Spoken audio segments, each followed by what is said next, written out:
Jangan lupa like, comment, share, and subscribe. Terima kasih.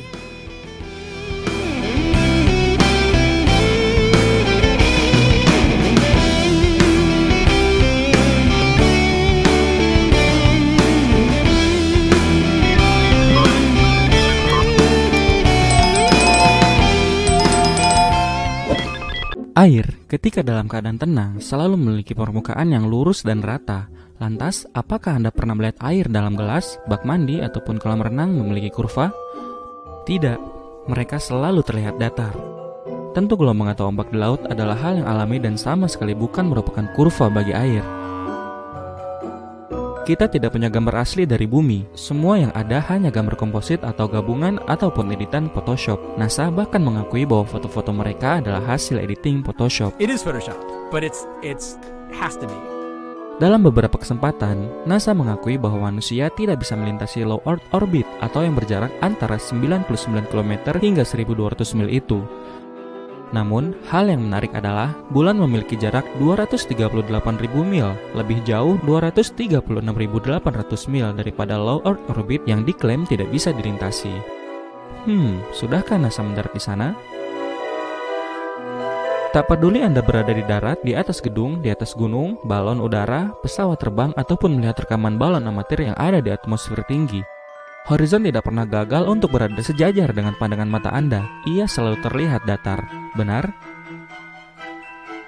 Ketika kamu melihat garis horizon Toronto dari Niagara yang melintasi sebuah danau berjarak 31 mil, ataupun garis horizon Chicago dari Union Pier yang berjarak 43 mil, atau bahkan garis horizon Oahu dari Kauai yang berjarak 108 mil dari pusat ke pusat, atau 73 mil dari jarak terdekatnya, Anda tidak akan melihat sedikit pun kurva di tempat ia seharusnya berada.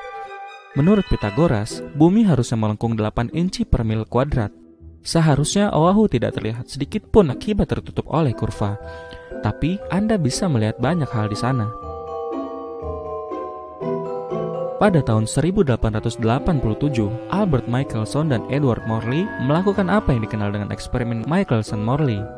Eksperimen ini mencoba membuktikan spekulasi gerak bumi di sekitar matahari. Dan ketika eksperimen ini gagal, Albert Einstein terpaksa membentuk teori relativitas untuk menutupi hal ini. Faktanya, setiap kali sains menemui jalan buntu atau kegagalan, mereka akan mulai menciptakan solusi yang eksperimennya kebanyakan hanya berdasarkan fantasi dan imajinasi. Anda ingat bagaimana teori gravitasi dan relativitas diciptakan? Matahari diklaim berjarak 93 juta mil dengan diameter lebih dari 400.000 mil. Tapi dapat dengan mudah dibuktikan berjarak lebih dekat dan berukuran lebih kecil dengan mengamati sinar crepuscular yang ada di langit. Jika memang matahari benar berada pada jarak 93 juta mil, sangat tidak mungkin terbentuk bayangan dengan formasi melebar seperti itu. Tentu seharusnya cahaya konsisten lurus akibat matahari yang begitu jauh dari bumi. Menurut teori globular, gerhana bulan terjadi ketika matahari, bumi, dan bulan berada dalam satu garis lurus. Tetapi sejak teori ini dikukuhkan sekitar abad ke-15, telah lebih dari 50 kali gerhana terjadi ketika matahari dan bulan terlihat di atas horizon bumi. Catatan F.H. Cook dalam bukunya The Terrestrial Plane.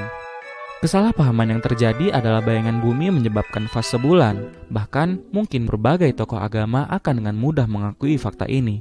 Hal yang menarik tentang fase bulan adalah ia memiliki 8 fase pengulangan yang sama persis. Tapi, bila benar bumi kita berputar mengelilingi matahari, ke-8 fase ini akan terbalik dari musim panas hingga musim dingin. Saya mengerti bahwa konsep flat earth akan tampak konyol dalam banyak hal. Tapi, itu hanya karena sejak kecil di bangku sekolah, kita diajarkan tentang model bentuk bumi yang salah. Dan ketika pertama kali Anda diperkenalkan dengan konsep bumi datar, dunia digambarkan sebagai tempat yang sangat konyol di mana perahu akan terjatuh di ujung bumi. Ya, saya juga pernah melewati pemahaman yang sama, tapi semua itu hanya miskonsepsi dan kesalahpahaman. Saya telah menghabiskan 24 tahun hidup dengan mempercayai bumi bulat yang berputar. Tapi hal ini berakhir ketika secara tidak langsung dan secara ilmiah, saya menyelidiki tentang klaim-klaim teori flat earth. Saya mulai menyadari bahwa bumi tidak seperti apa yang mereka katakan. Sekarang, setelah hampir 2 tahun saya melakukan penelitian, saya yakin secara hakiki bahwa bumi ini datar. Kita diajarkan bahwa bumi berputar dengan kecepatan 1040 mil per jam saat bergerak mengelilingi matahari dengan kecepatan 66.000 mil per jam. Sementara itu, solar system kita juga mengelilingi Bima Sakti dengan kecepatan 490.000 mil per jam. Yang akhirnya, seluruh galaksi Bima Sakti melaju melalui ruang tanpa batas dengan kecepatan lebih dari 1 juta mil per jam. Kebanyakan orang percaya teori ini, walaupun banyak percobaan dilakukan untuk membuktikannya berujung kegagalan. Hal yang sama juga berlaku untuk kurva bumi yang tidak pernah terbukti kebenarannya. Gambaran kurva bumi hanya bisa kita lihat dalam film, animasi NASA, atau ketika kita melihat melalui lensa kamera fisheye yang telah terdistorsi. Dengan semua pernyataan ini, silakan Anda lanjutkan penelitian Anda masing-masing secara kritis, dan jangan pernah takut untuk bertanya ataupun berpendapat.